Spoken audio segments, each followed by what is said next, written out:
Nono ano, agora nós vamos para a nossa quarta e última aula sobre a Revolução Russa. Então, a partir desta aula, nós vamos tratar da Guerra Civil de 1917 a 1922, consequência direta das revoluções de 1917, a Revolução Burguesa de Fevereiro e a Socialista de Outubro, como nós vimos na última aula. Bem, após a Revolução Socialista de Outubro de 1917, os bolcheviques assumem o poder. Bolcheviques, aquele grupo da maioria que defendia uma passagem revolucionária para o socialismo. Eles sofrem resistência justamente do grupo que perderia com a Revolução Socialista, que é a aristocracia e os burgueses. A aristocracia eram os antigos nobres ou aqueles que possuíam terras, basicamente donos de terras. E os burgueses, claro, aqueles ligados às indústrias, ao comércio e assim por diante. Lembrando que na Revolução Socialista, que prega a distribuição igualitária dos bens e o controle de toda a produção de riqueza na mão dos operários, será a aristocracia que perderá terra para os camponeses e os burgueses que perderá o controle das fábricas para a classe operária. Por isso, eles vão se opor à Revolução Socialista. Justamente porque eles compunham essa elite, a aristocracia compunha a elite, e a burguesia temia perder então seus privilégios. No caso da aristocracia, por exemplo, durante a época do czar, tinha o privilégio de ter isenção de impostos, que agora cai por terra. Uma vez que os títulos de nobreza também já desapareceram, todos os privilégios que tinham antes desaparecem. Os camponeses não fazia o menor sentido se aliar a esses grupos, a elite e a burguesia. Então não ficou de nenhum desses lados. Eles tendiam muito mais a se aliar aos bolcheviques, justamente porque era o grupo que pregava benefícios à classe camponesa. E nós vimos na aula passada que 85% da população russa era composto de camponeses. Então nós teremos agora o início de uma guerra civil. Nós já discutimos em aulas passadas o conceito de guerra civil. Então, quando nós temos guerra envolvendo o mesmo povo, no caso aqui russos contra russos, nós temos uma guerra civil. De um lado nós teremos o Exército Branco, do outro lado nós teremos o Exército Vermelho. Quem faz parte do Exército Branco? O governo provisório, aquele dos mencheviques. Os mencheviques que fizeram a Revolução Socialista, a Revolução Burguesa em fevereiro de 1917. O Exército Vermelho, os bolcheviques, a maioria, liderado por Trotsky.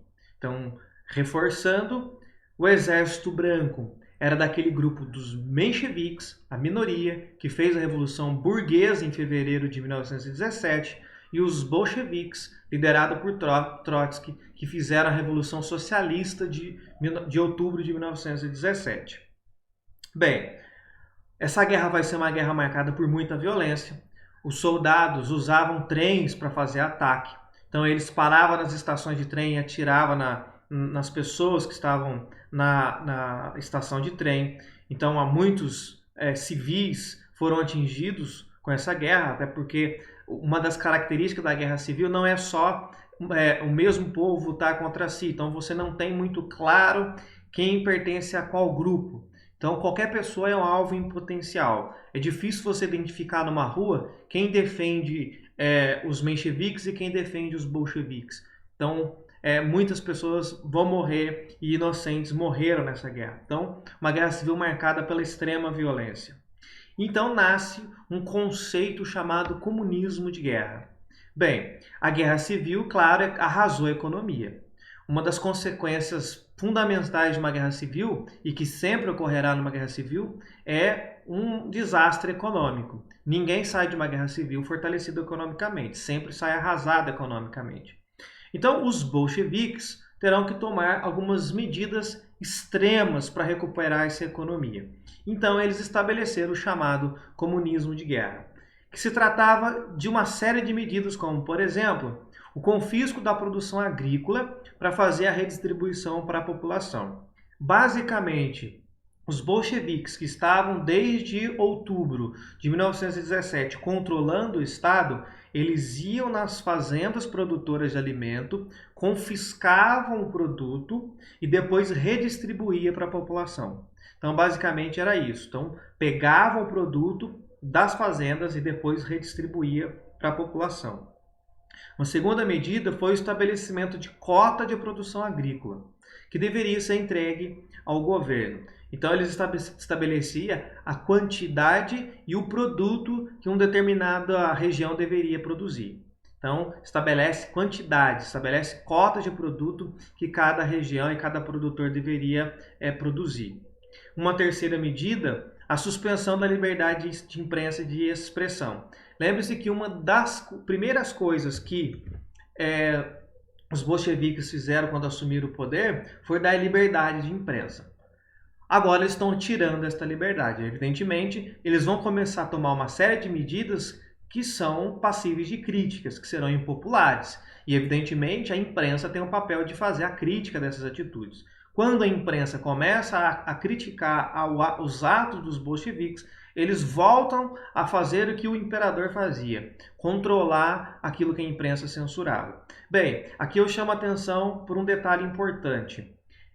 Todos os governos que tendem ao autoritarismo ou uma tentativa de controle total do mecanismo do Estado ou até mesmo da população, uma das primeiras coisas a fazer é atacar e controlar a imprensa. Porque a imprensa é o órgão que torna público, que fará com que todas as pessoas tomem conhecimento dos atos do governo. Portanto, quando você controla a imprensa, você controla o que chegará até o conhecimento das pessoas. Lembrando que as informações eram basicamente transferidas por jornais impressos, pelo papel. Eu teria que distribuir o jornal para a população. Quando você controla a imprensa, você controla a narrativa que será distribuída para a população. Então, você atacar a imprensa para enfraquecer a narrativa que a imprensa apresenta, ou censurar a imprensa, controlar aquilo que a imprensa publica para os leitores, é uma medida típica de quem pretende controlar totalmente a população e controlar totalmente o Estado. São características de governos totalitários. E é para esse caminho que os socialistas estão seguindo. Então eles tomam o poder e aqui nós começamos já a perceber alguns indícios de que os socialistas serão futuramente totalitários e pretendem controlar toda a imprensa e controlar todos os mecanismos do Estado e principalmente controlar a sua população, o que é péssimo. Então, para quem defende, como nós que vivemos uma democracia, todas essas características é algo que é totalmente antidemocrático e, portanto, ou se aplica a democracia, ou aplicar esses atos que nós acabamos de ver na Rússia, significa que a democracia está ficando cada vez mais distante. Mas um ponto importante, a democracia nunca foi algo discutido na Rússia nesse momento. Saíram de uma monarquia absolutista e passarão agora para regimes totalitários e a democracia nem chegou a ser discutida. Voltando aqui para os slides, uma quarta medida vai ser o intenso controle sobre os operários. Vejam, os operários ajudaram a fazer a Revolução Socialista. Os operários eram aqueles que deveriam ser beneficiados pela Revolução Socialista. E serão eles que também serão controlados pelos bolcheviques. Bem, evidentemente que parte dessas medidas não foram bem aceitas. Porque as pessoas vão ver algumas medidas como traição do governo. Como, por exemplo, a suspensão da liberdade de imprensa, o controle sobre os operários, era basicamente o que o czar fazia anteriormente. Então, eles ajudaram a implantar um novo sistema que começou a repetir atos que o czar fazia anteriormente. Para boa parte da classe trabalhadora, tiveram poucas mudanças práticas. Então, eles vão ver a medida do governo como uma traição. Do czar não esperavam nada, afinal de contas, a família do czar estava no poder desde o século XVII. Agora, os bolcheviques prometeram melhoria nas condições de vida dos operários. Quando tomam medidas desse tipo, os operários, claro, vão se sentir traídos pelas ações dos bolcheviques.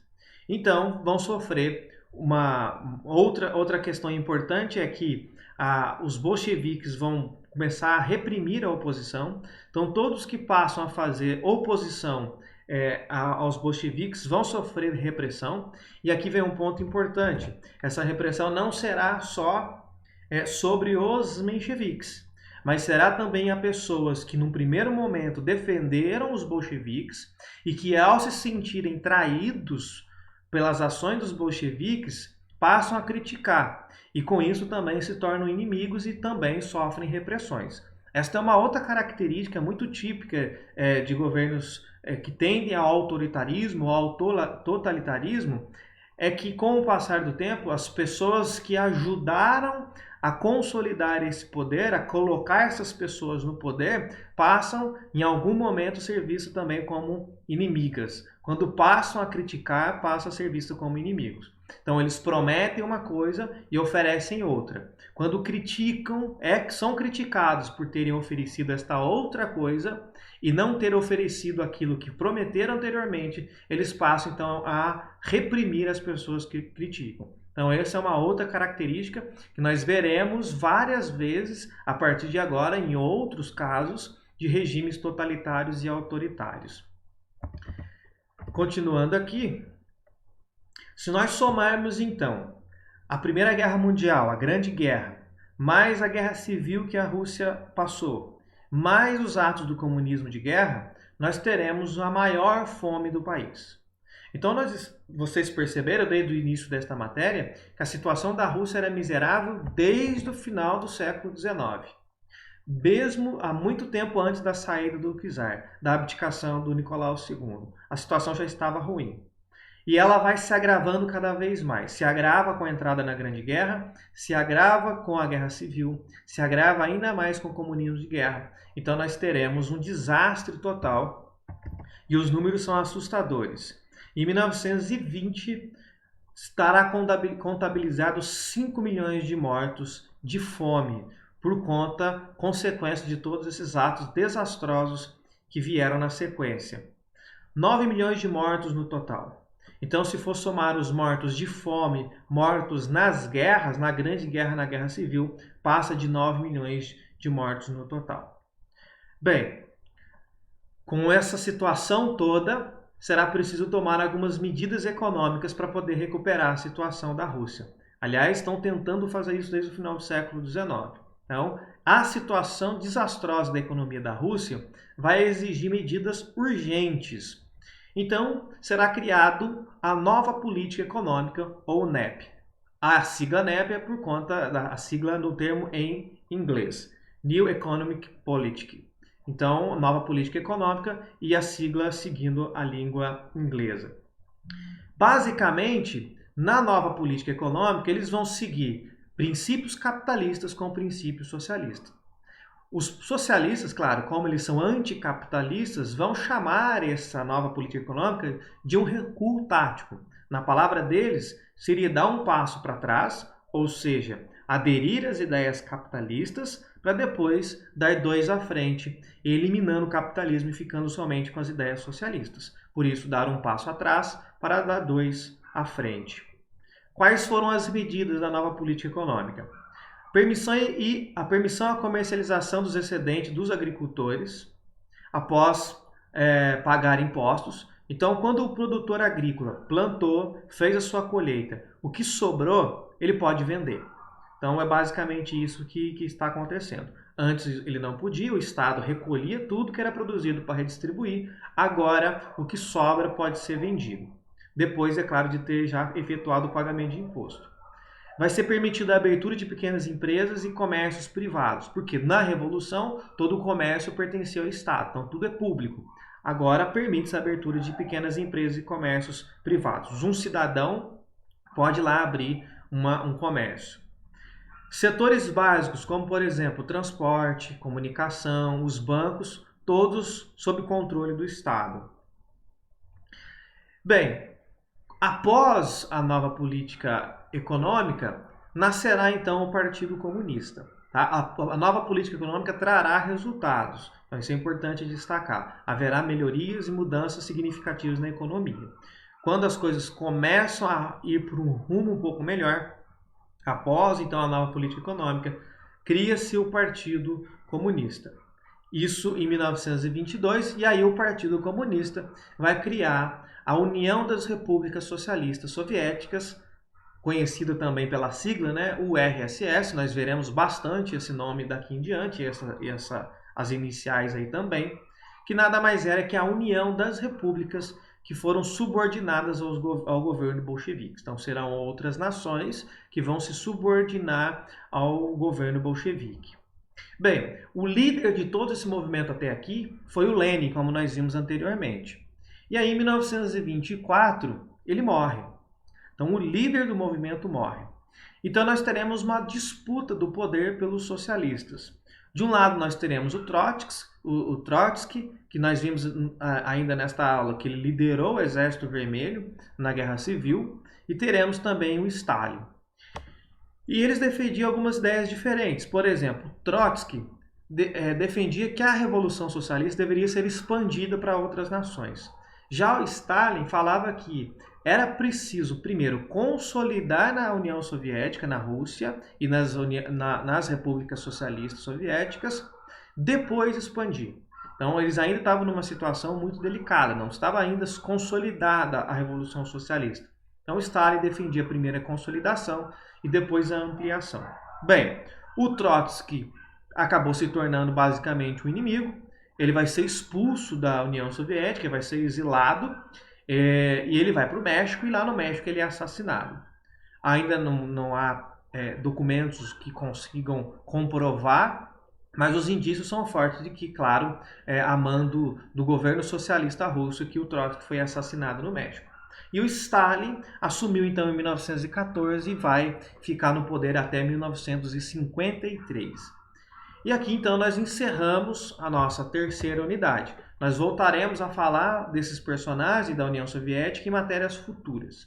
Então, basicamente, quando nós estudarmos, por exemplo, a Segunda Guerra Mundial, a União Soviética, sob o comando do Stalin, terá um papel importante. E nós voltaremos a citar eles novamente, e também quando tratarmos da Guerra Fria ainda este ano.